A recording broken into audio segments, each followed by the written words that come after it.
Conociendo al hombre cerdo, el asesino serial más asqueroso del que se tenga registro alguno. ¿Pero por qué? Pues déjame decirte que a las 49 mujeres que asesinó, las abusó sexualmente sin importarle si estaban vivas o muertas. Después de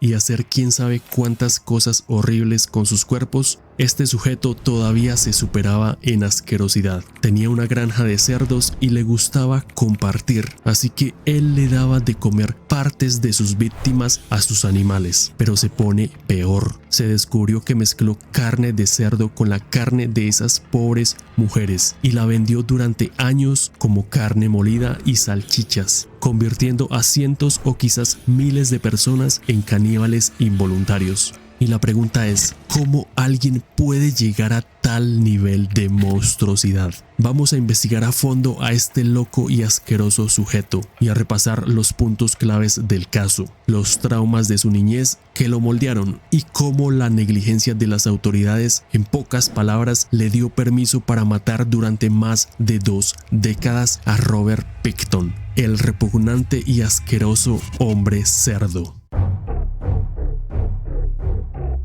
Robert William Pickton nació el 24 de octubre de 1949 en Port Coquitlam, un pequeño y tranquilo pueblo de la Columbia Británica, ubicado a unas 15 millas al este de Vancouver, en Canadá. Robert fue el hijo del medio de 3 hermanos, hijos de Leonard y Louise Pickton. Eran una familia rural de granjeros dedicada a la cría y sacrificio de cerdos para el consumo humano, un negocio que dejaba muy buenas ganancias. En principio nada fuera de lo común, solo una familia que se ganaba la vida honestamente en la ganadería porcina. Sin embargo, este detalle sería relevante más adelante en la vida de quien se convertiría en un terrible asesino serial. Su infancia estuvo lejos de ser placentera. Para entender las cosas extremadamente repugnantes que oirás, necesitas saber qué le dio origen, qué formó a este psicópata, ya que no siempre fue un monstruo. El pequeño Robert fue criado como una sucia bestia, por quizás los peores padres que un niño podría tener. Robert y su hermano mayor crecieron en la granja, mientras que su hermana menor fue enviada lejos cuando era joven, y sí que tuvo suerte, no como sus hermanos que fueron básicamente esclavos desde niños. Siendo muy pequeños debían alimentar a más de 200 cerdos. Y bueno, si no lo sabes, alimentar a 200 cerdos 2 veces al día y en ocasiones con comida podrida, además de pasar por donde viven los cerdos al lado de tanto estiércol diariamente y por mucho tiempo, no te deja un olor corporal muy agradable que digamos. Sumado a todo esto, el aseo personal en la familia Pickton no existía.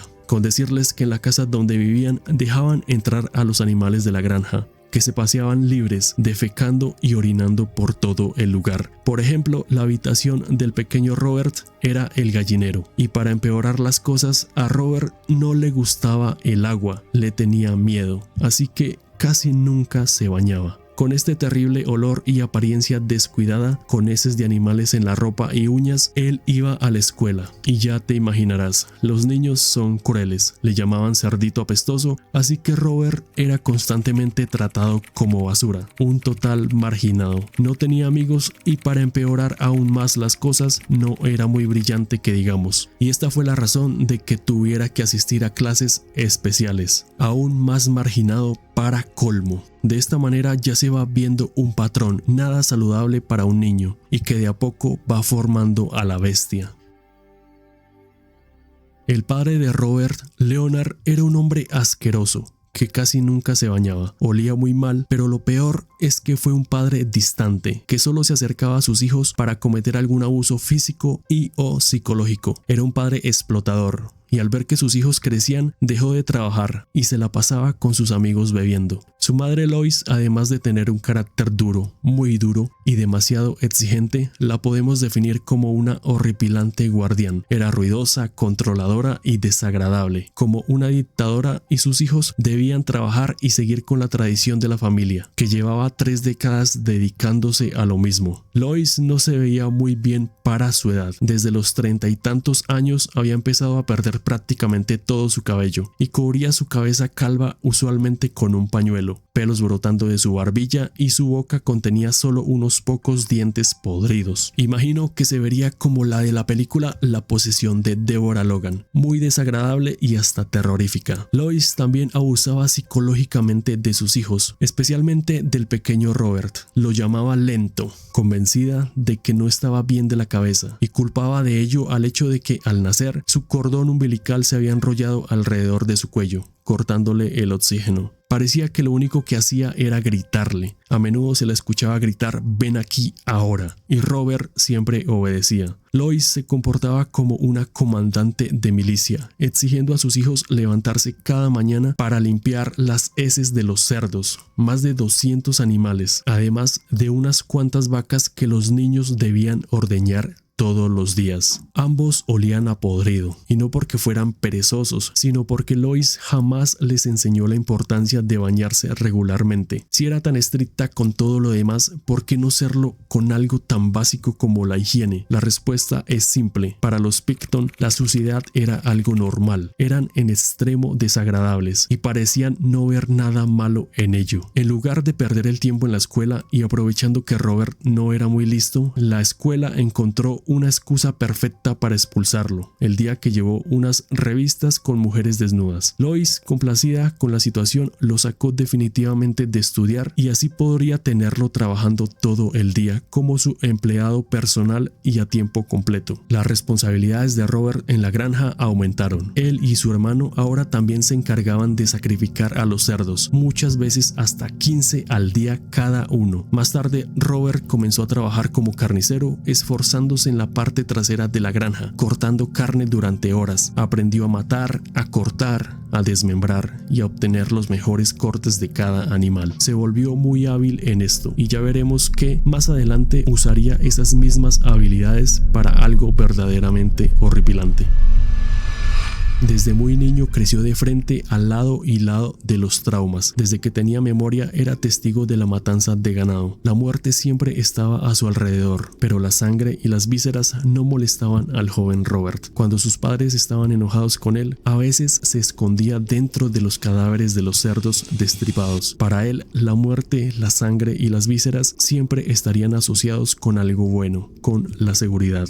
Cuando tenía 12 años ganó una subasta y compró un ternero de 3 semanas. A él le gustó mucho ese ternero y lo convirtió en su mascota, hasta que un día cuando regresó de la escuela ya no estaba. Le preguntó a su padre al respecto y él le respondió que debería estar por ahí, o si no debió haberse escapado. Robert lo había buscado por todo lado, menos en el granero, pero ahí era donde muchas veces sacrificaban a los cerdos. El pequeño Robert corrió hacia el granero, donde encontró a su mascota medio descuartizada, colgando de un gancho de carne. Le había dicho a su madre Lois que iba a conservar ese ternero por el resto de su vida, y ahora ya no estaba. Llorando le dijo, me iba a dormir con él, amaba a aquel ternero, que ahora era un trozo de carne descuartizado. En algún lugar de la mente de este niño, el trauma que experimentó había conectado el amor y la violencia, el afecto y la matanza. Contaría esta historia más adelante en su vida, como si ese ternero mascota fuera lo más importante que le había sucedido en la vida. La pérdida de su amado ternero le hizo darse cuenta desde muy joven que la vida da muchos giros, es cruel, estás aquí hoy, pero quién sabe mañana. Uno de los momentos más cruciales de su vida llegó cuando su hermano mayor tenía 16 años y estaba aprendiendo a conducir. Aprendía en un camión y por la falta de experiencia mientras pasaba un chico por la carretera, el hermano sin querer atropelló al chico. Se llamaba Tim Barrett, de 14 años, quien fue golpeado tan fuerte que el camión quedó dañado. Parecía como si el hermano de Robert ni siquiera hubiera disminuido la velocidad o frenado. En lugar de hacer lo correcto y avisar a la policía, salió corriendo y fue a contárselo a su madre. Ella corrió hacia el lugar del accidente, miró al niño y pensó que estaba muerto ya que no se movía, así que lo arrojó a una zanja llena de agua a unos 10 metros de la carretera. Esto tuvo un gran impacto en los chicos, quienes ya tenían un sentido distorsionado del bien y del mal. Los padres del chico al que atropellaron denunciaron la desaparición de su hijo y su cuerpo fue encontrado al día siguiente. Lo inquietante de este caso es que la autopsia reveló que el chico había muerto ahogado, no por las heridas sufridas cuando fue golpeado, aunque presentaba lesiones graves en la cabeza y una fractura de pelvis. Aún así, el patólogo concluyó que esas heridas no habrían sido mortales. Lois entonces se convirtió en la asesina. El hermano de Robert fue cómplice y el joven Robert aprendió, a su manera, un par de lecciones retorcidas sobre ética y responsabilidad. Tanto Lois como su hijo quedaron expuestos durante la investigación, luego de que un mecánico declarara ante la policía que había reparado la camioneta con la que atropellaron al chico. Sin embargo, Lois nunca fue acusada y el hermano de Robert solo recibió 4 años de libertad condicional tras ser juzgado en un tribunal de menores. Muchos años después, Robert contaría esta historia casi con admiración, como si su madre hubiese hecho algo inteligente al salirse con la suya después de un asesinato. Para el joven Robert, aquello fue una lección. En su mente había algo bueno en lo que Lois hizo. Estos detalles, estos traumas son fundamentales para entender las acciones de Robert en su vida adulta, ya que siguen siendo un motivo de debate y estudio. Pero su infancia y juventud podrían contener las claves para saber cómo es que se convirtió en uno de los peores asesinos seriales de la historia. Cuando Robert tenía 14 años, él y su familia se mudaron a una granja de cerdos diferente, que estaba a unos 20 minutos de la antigua. Esta nueva granja es clave. Déjame decirte que sería la granja donde todos los crímenes horribles y atrocidades tendrían lugar en los años posteriores. Y este lugar literalmente parecía como una película de terror, muy grande, siniestro, y con la llegada de los Picton, obvio, se convirtió en un lugar asqueroso y perturbador. Entonces Robert y su hermano crecieron allí y se hicieron cargo de la granja, sin salir, solo rodeados de heces, sangre y malos tratos de parte de sus padres. El hermano de Robert era un poco más sociable, tenía algunos amigos, pero Robert era muy solitario, ni un amigo, mucho menos novia. Así que van pasando los años y en 1978 el padre de Robert fallece a la edad de 91 años. Un año después, Lois también falleció. Los chicos, incluida la hermana, heredaron la tierra. Una tierra que valía una cantidad sustancial de dinero. También recibieron cada uno alrededor de $90,000, unos $380,000 a día de hoy. Sin saberlo, la granja y su tierra ahora valían cerca de $1 millón, casi $5 millones a día de hoy. Robert, que tenía unos 20 años, de repente se hizo rico, pero permaneció en la granja tal como lo había pedido su madre en el testamento. Ahora todos los animales eran suyos. Él apenas cuidaba el lugar y nunca se metió de lleno en las viejas cuestiones de higiene, pero hizo algunos cambios. Uno de esos cambios fue cuidar a los animales que amaba. Cuando su caballo favorito, Goldie, murió, lo decapitó y la cabeza la llevó a un taxidermista. La cabeza disecada de Goldie todavía estaba en la pared de su dormitorio años después, cuando los horrores de la granja Picton salieron a la luz. Robert nunca había tenido novia. La chica de la carnicería de su familia, Lisa, era lo más cerca que había estado de enamorarse, y Robert era consciente que a las chicas les disgustaba el niño cerdo que olía a heces. Robert de alguna manera se las ingenió para encontrar amigos por correspondencia. Sus amigos no sabían qué aspecto tenía ni cómo olía. Era su única fuente de socialización. Poco antes de la muerte de sus padres, el adolescente Robert se enamoró de Connie Anderson, una chica a la que le escribía. Era de Michigan, Estados Unidos. Con 24 años realizó algunos viajes largos por carretera a los Estados Unidos, donde visitó a Connie, una muchacha bastante corpulenta con quien encontró el verdadero amor. Los dos eran bichos raros y no eran populares entre sus compañeros. Simplemente conducían por ahí cuando Robert la visitaba en Estados Unidos. Él pasó 5 semanas con ella y después se comprometieron, a pesar de que nunca se acostaron juntos. Hasta entonces lo único con lo que Robert se había acostado era con cerdos que tenía que sacrificar. Tal vez por eso nunca llegó a intimar con ella. O bueno, la verdad pudo ser por su pésimo aseo personal. Una noche, Robert le dijo a Connie que no podía abandonar la granja para siempre. Ella le dijo a Robert que luego lo buscaría allá en Canadá, pero esto obviamente nunca pasó. Era una mentira para terminar con Robert y no verlo nunca más. A pesar de esto, Robert lo tomó como una de las vueltas de la vida, nada más. Y Connie, bueno, ella tuvo suerte, esquivó la muerte. ya que Robert pronto empezaría con su horrible masacre. De regreso, Robert volvería a la granja, a trabajar como carnicero y cuidando a todos los animales. Pasaría un año aproximadamente y sucedería el fallecimiento de sus padres, y estamos de vuelta donde quedamos. Ahora Robert era millonario, y pasó como un año en el que la granja se veía cada vez más descuidada y asquerosa. Aún así, Robert y su hermano verían una nueva fuente de ingresos. Montaron una chatarrería. Gran parte del negocio consistía en comprar autos usados y chatarra para poner en la granja y vender, con un toque ilegal que veremos más adelante. Su negocio de carne también estaba comenzando a crecer aún más, a pesar de la poca sanidad en la granja.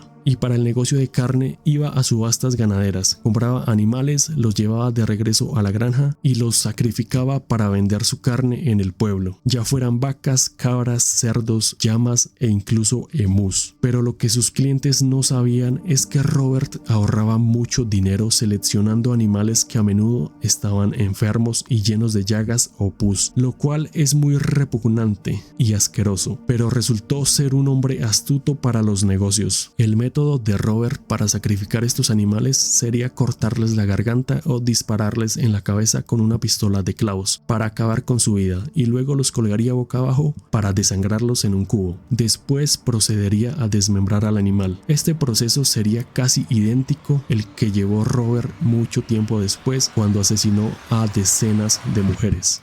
Así fue como la granja tal y como la conocíamos empezó a cambiar. El hermano de Robert se había unido a los Hell Angels, un poderoso club de motociclistas criminales que se dedicaba a negocios turbios, tráfico de drogas, robo de autos, lavado de dinero e incluso asesinatos. Poco a poco, Robert comenzó a involucrarse cada vez más en estas actividades, especialmente en la venta de partes de autos robados que guardaba en su granja. Pero lo más importante fue que Robert se fue acercando a un mundo de excesos, drogas, sexo y sobre todo eso, sexo con prostitutas que los Hells Angels llevaban a la granja. Con el tiempo, el lugar se transformó en un escenario de grandes fiestas, que no eran más que la fachada de múltiples crímenes que allí se cometían, y que junto con la venta de carne les generaba mucho dinero. Robert empezó a sentir el poder que le daba el dinero, y con tantos excesos comenzó a frecuentar cada vez más los encuentros con prostitutas que asistían a esas fiestas. Con los años se volvió adicto a las mujeres y al control sobre ellas. Robert empezó a frecuentar la zona roja de la ciudad, una zona de Vancouver específicamente conocida como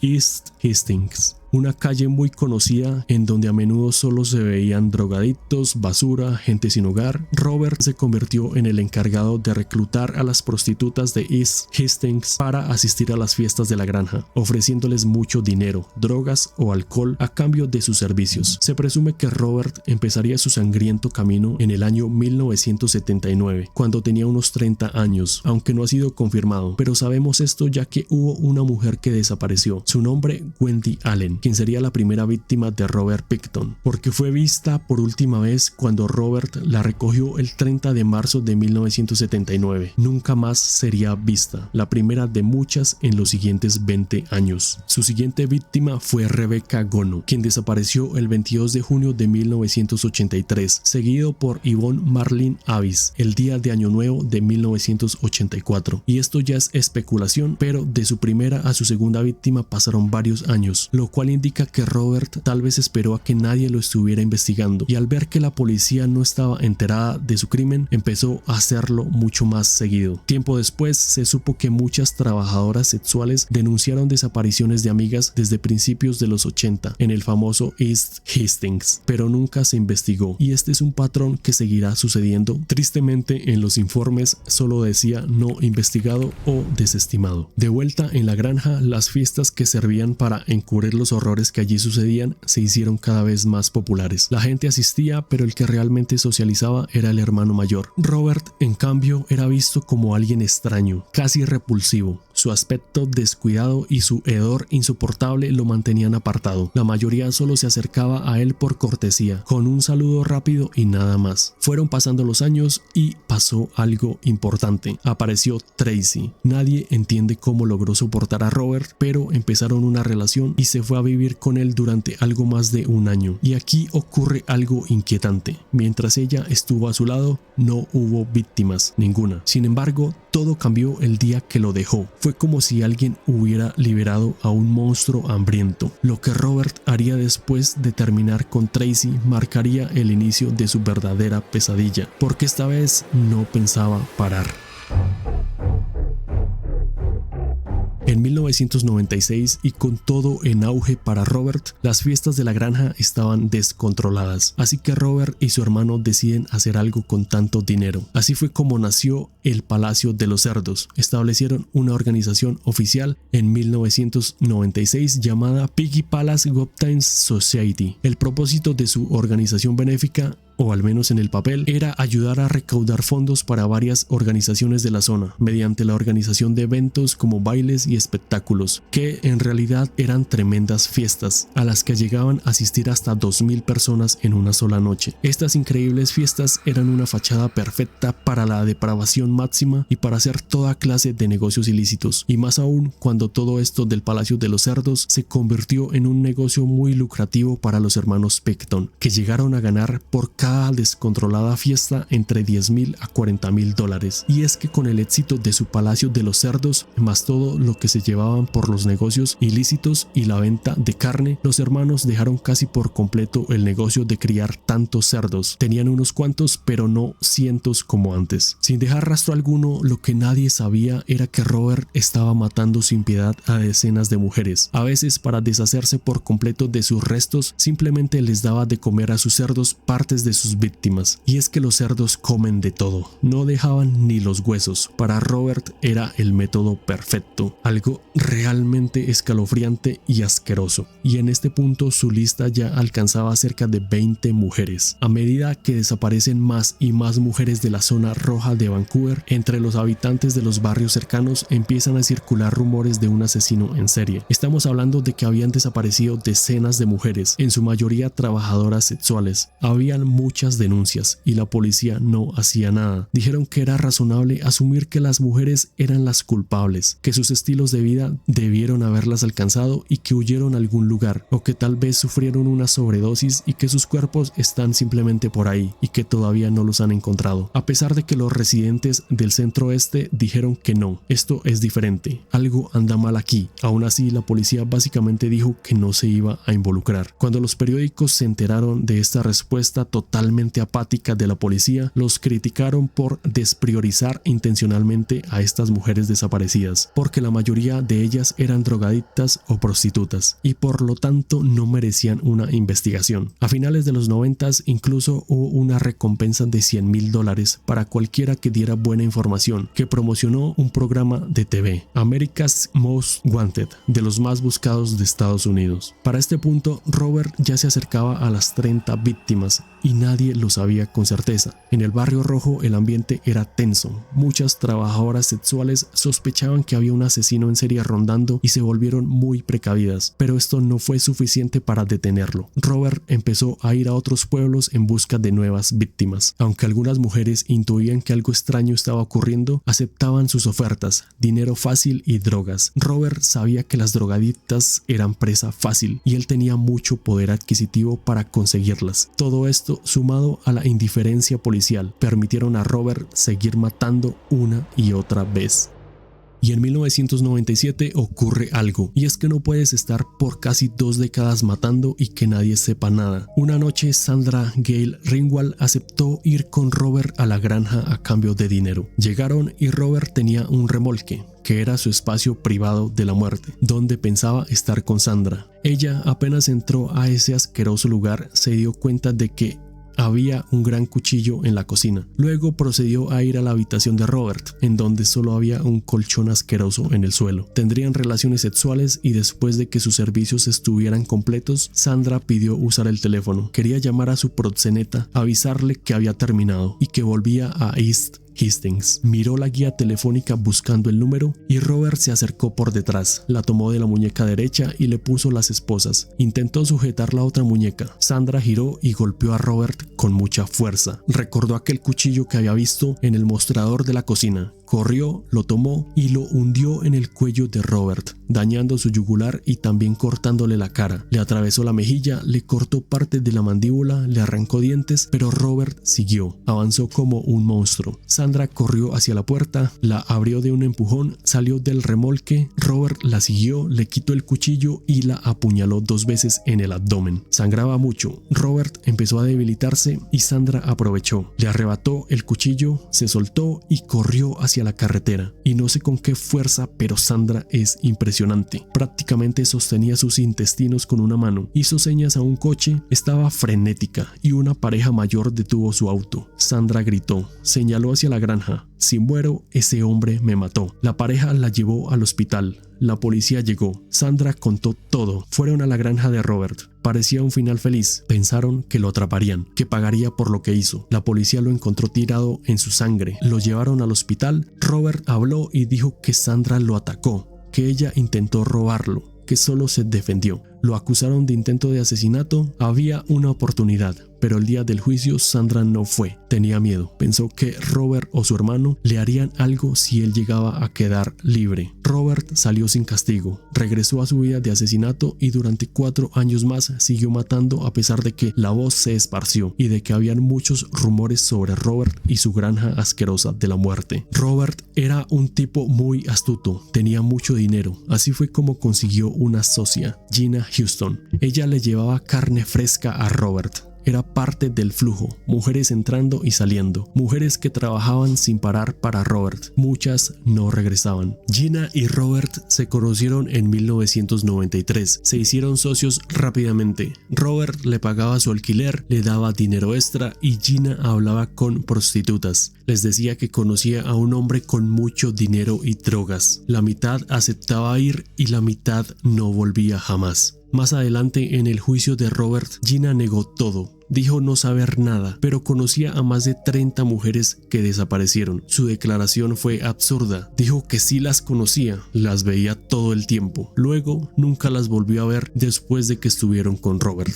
Pero ella no sabía nada, mágicamente. Y lo peor es que la policía le creyó. En 1997, Robert mató a 14 mujeres, posiblemente el peor año de todos. Quizás fueron más. Y en 1998, la policía habló y dijeron que no había indicios de un asesino en serie. 30 mujeres desaparecidas, todas del mismo lugar, todas de la misma forma, y aún así nada. Negaron lo obvio y no les importó. Es demasiado triste. Habían muchas madres, hijas, esposas, mujeres sin hogar, simplemente olvidadas por el sistema. O tal vez la policía no quería admitir que habían permitido que un asesino en serie siguiera suelto matando por casi 2 décadas y que se convertiría en el peor asesino en serie de todo Canadá.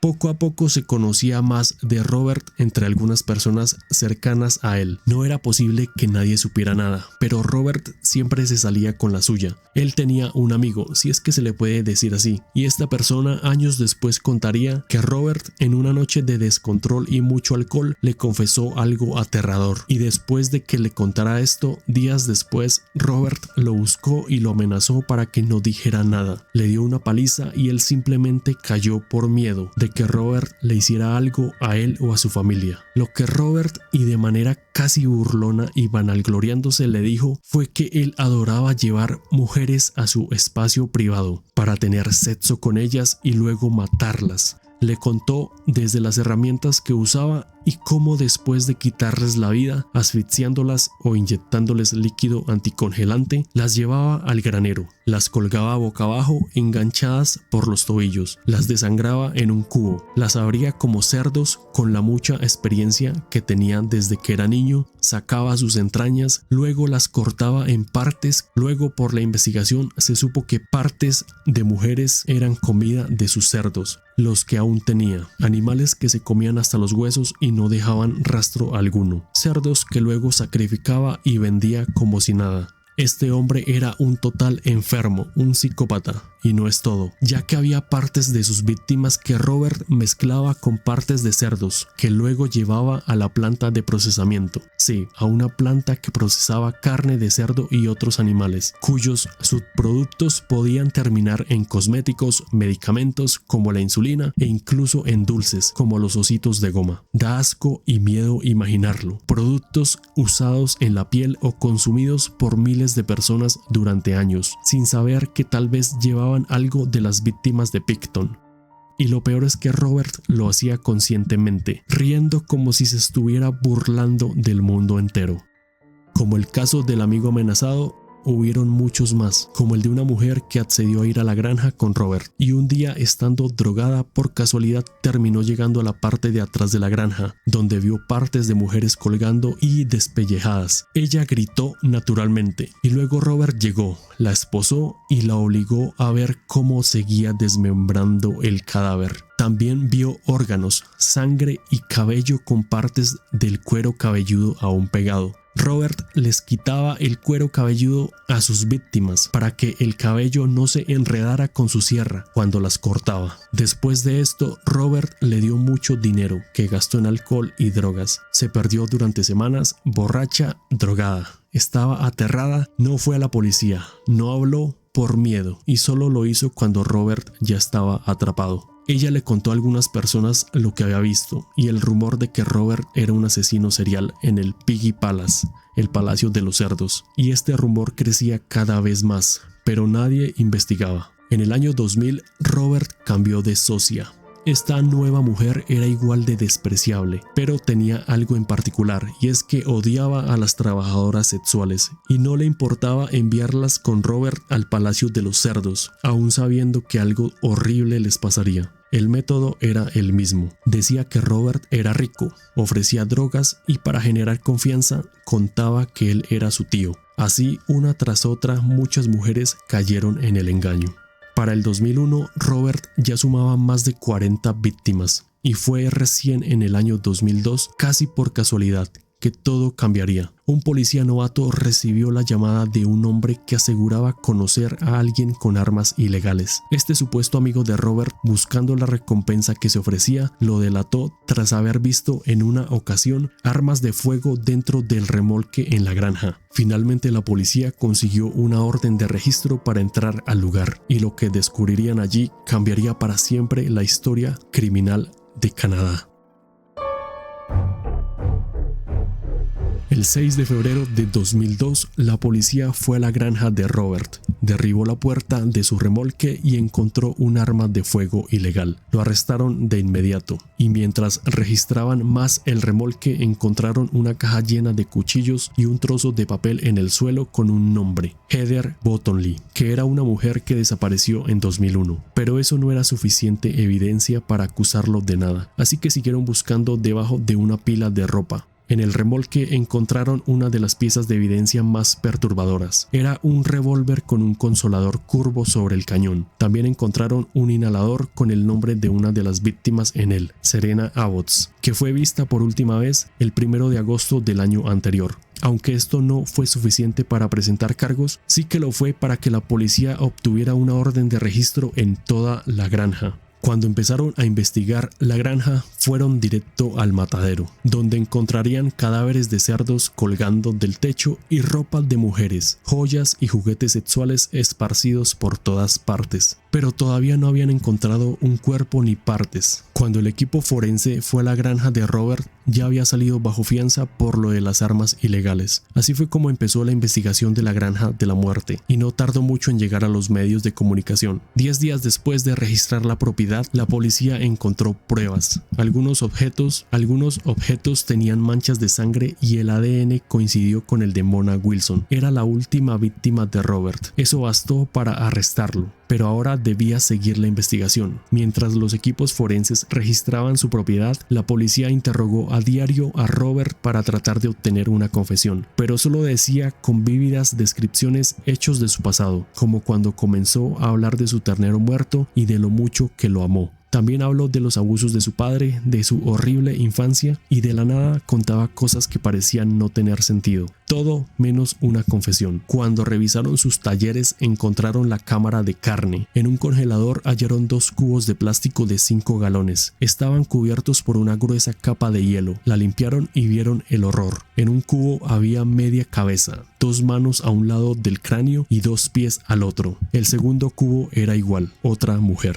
El equipo forense revisó todo a mano. 100 personas, día y noche, años enteros, y hallaron miles de fragmentos, huesos de animales, huesos humanos. El 15 de julio del 2002, 2 oficiales abrieron otros congeladores. Encontraron 3 bolsas de carne molida. Las guardaron durante 4 meses. Creían que era carne de cerdo, pero el análisis reveló la verdad. Era una mezcla, cerdo y carne humana. Ahí estaban las pruebas, pero callaron. No fue hasta 2004 que los funcionarios hablaron en televisión. Advirtieron a los canadienses que podrían haberse convertido en caníbales sin saberlo. No se preocupen, dijo un funcionario, no se enfermarán. Solo podrían contraer hepatitis B si no cocinaron bien el cerdo. El anuncio enfermó a muchos. Durante semanas la gente entró en pánico. El gobierno ordenó un estudio de riesgo para la salud. Querían saber si los que comieron carne con restos humanos podrían haber contraído virus, bacterias o parásitos. El VIH y la hepatitis eran comunes entre las prostitutas de Vancouver, y el estudio concluyó que el riesgo era bajo a medio.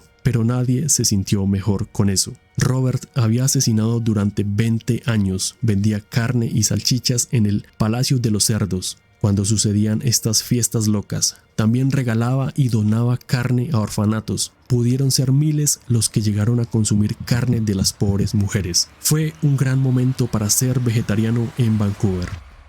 Robert admitió haber asesinado a 49 mujeres, pero no en el juicio. En la prisión había un agente encubierto que se hizo cercano con Robert. Todo se estaba grabando y Robert le confesó. Quería que fueran 50. Era un monstruo asqueroso que se burlaba de todo el mundo. En la investigación, que duró años, en total se tomaron más de 40,000 fotos de la escena del crimen. De la granja se sacaron 235,000 objetos, mientras que el laboratorio recibió una cantidad nada despreciable de 600,000 piezas. Fue un largo y horrible juicio. Por la acusación testificaron 98 y por la defensa otros 30. Y Robert fue acusado de matar a 26 personas y condenado solo por 6 asesinatos, que fueron más que suficientes para darle cadena perpetua. En Canadá no hay pena de muerte, así que Robert por ahora seguiría con vida. Al menos estaría encerrado pudriéndose. Con el paso de los años comenzaron a conocerse testimonios desgarradores de personas que vieron cosas extrañas o incluso escucharon a Robert decir que mezclaba la carne de sus víctimas con la de cerdo, pero cuando denunciaron a las autoridades simplemente no hicieron nada. Muchas de las víctimas no eran blancas, lo que generó fuertes acusaciones de racismo y sexismo hacia la policía. Una cosa sí que era segura: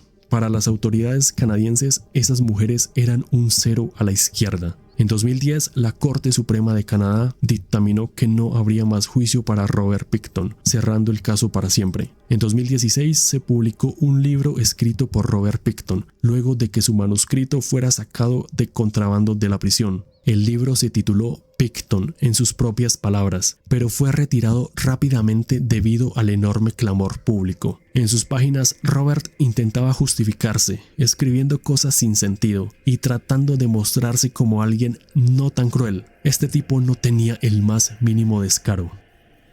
El 19 de mayo de 2024, Robert Pickton fue atacado en prisión por otro recluso, Martin Spike Chores, utilizando un mango de escoba roto. La agresión le provocó lesiones graves, clavando el palo en el rostro y cráneo. Pickton fue trasladado al hospital, permaneció en coma inducido y murió el 31 de mayo de 2024, poniéndole un alto definitivo al hombre cerdo. Hasta la fecha, Spike no ha sido formalmente acusado por el asesinato de Robert, y no hay indicios de conspiración o encubrimiento policial. Simplemente fue una venganza por brutalidad, aunque muchos no creen eso. Creen que simplemente los carcelarios le abrieron la puerta a uno de los presos más violentos y pues él simplemente se desquitó con Robert. Muchas veces pensamos que los asesinos seriales son supergenios, que nadie puede descifrar. Pero también es cierto que muchas veces por simple negligencia de las autoridades no se llega a investigar y pasa lo que pasa. Algo triste y que deja una gran marca para la historia.